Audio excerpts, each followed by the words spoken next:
Welcome to the Mixing Mondays podcast, episode 11. I know I'm late as fuck again, but I had a really busy 4th of July week. Today, we're going to talk about how to get a good mix in a home recording studio. I know a lot of y'all don't have access to a lot of these big facilities, so I'm going to give you guys some tips on how you can achieve an industry level mix from the comfortability of your own home. So the first thing I want to talk about is setting up a good acoustic environment, whether you're in a small room or a big room. Typically, bigger rooms have an advantage because the waveform has a longer distance to travel, meaning bass frequency response typically don't build up in larger rooms than they do in smaller rooms. However, you can still get a good dead room in a smaller studio, and I'll go over mix volumes later on so you can understand how to mix in smaller rooms. The acoustic panels that you should be putting up in your studio should be thick insulation, the home insulation. This will help you clean up a lot of low frequency content in your room as well as high frequency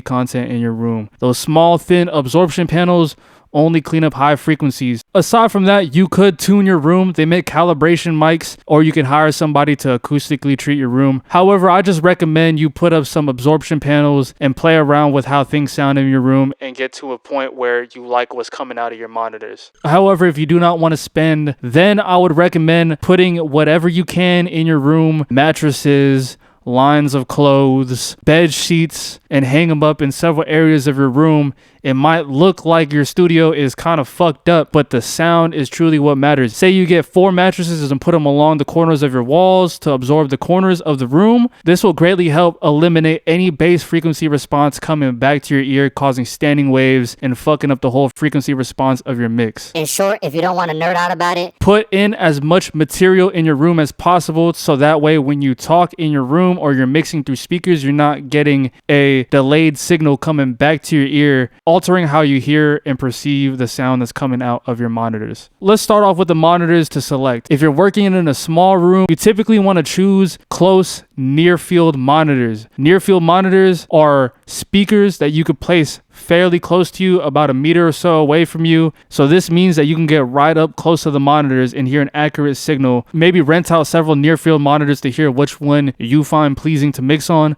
However, what I'm using is some HS5s, and HS5s have so far given me mixes that do translate well in other places. However, having multiple near-field monitors of different frequency responses could also help out. I have a pair of JBLs, and those have a lot more lower frequency content than my HS5s. So balancing these two together while mixing can help you understand where the overall balance of your mix should be. So what monitor should you choose? It really depends. If you're working in a smaller room, having a front ported monitor, which means the bass port is built into the front of the speaker, can help you push the desk right on the wall, so that way the bass frequency response is as accurate as possible without interfering with any of the back wall. However, if you're working with rear ported monitors, which means the bass port is in the rear of the speaker, if you have a smaller room, it's typically not ideal because you need to push these monitors further away from the wall to give room for the bass to travel. Then you have closed cabinet monitors, which are monitors that do not have a port for the bass. These monitors typically sound more mid-rangey, which can help you fine-tune a lot of the components in a mix. And typically, if you get the mid-range sounding right, the low-frequency content and the high-frequency content become a lot easier to mix in. Also, if you're mixing in a home studio, I highly recommend checking the Aventone Mix Cube or any grot boxes, because this allows you to check your mix on a smaller closed cabinet speaker that translates really well to shitty car speakers or TV speakers or any other small speaker device like your phone and a laptop. So after you're done picking your monitors and you set up your room correctly to how you want it, mix at a low volume. Mixing at a low volume will help take out any of the acoustics in your room and give you a more accurate frequency response on near field monitors. Of course, while you're mixing, turn up the levels just to hear what it sounds like loud, but go back down to a lower mixing volume. This will also help you in the longevity of your mixing process, and it will save your ears in the long run. Highly recommend mixing at a low volume, finding the balance, and then checking it on louder systems, cranking it up some, and also cross-referencing to grot boxes and other types of listening devices. Another quick tip is do not over EQ. When you EQ, sometimes it might sound good in your room and the setup that you have, but as soon as you take it to another device or you're playing it in your car, sometimes hard EQ adjustments can actually hurt you in the mix. Try staying with a minimal EQ adjustment and then hearing what it sounds like on different systems and hearing it translate. All in all, with monitors, you want to choose a good monitor that gives you an accurate transient response and provides a relatively flat frequency response that translates well to other systems. With that being said, let's move on to headphone mixes. Now, when you're mixing in headphones, typically the way that I like to do it is I like to cross-reference in my headphones towards the end of the mix just to check my stereo imaging. Headphones can really help you pinpoint where you want to place instruments in a mix.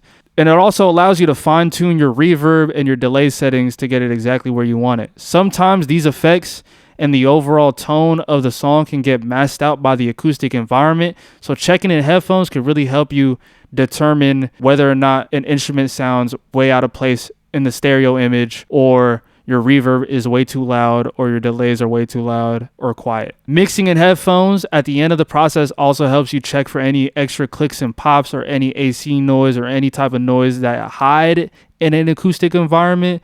Typically, I do a lot of my adjustment on monitors and then just check on the headphones to make sure everything's in place and nothing is getting masked out there. Now, when you have a good balance between your monitors, your grop box, and your headphones, take the mix to a car and check it in there. A lot of people listen to mixes on cars or on their phones. So if the balance sounds good on those two devices, your mix is probably sounding A1, man. So with that being said, thank y'all for watching. If I missed anything, feel free to comment below. I'll catch y'all on the next one.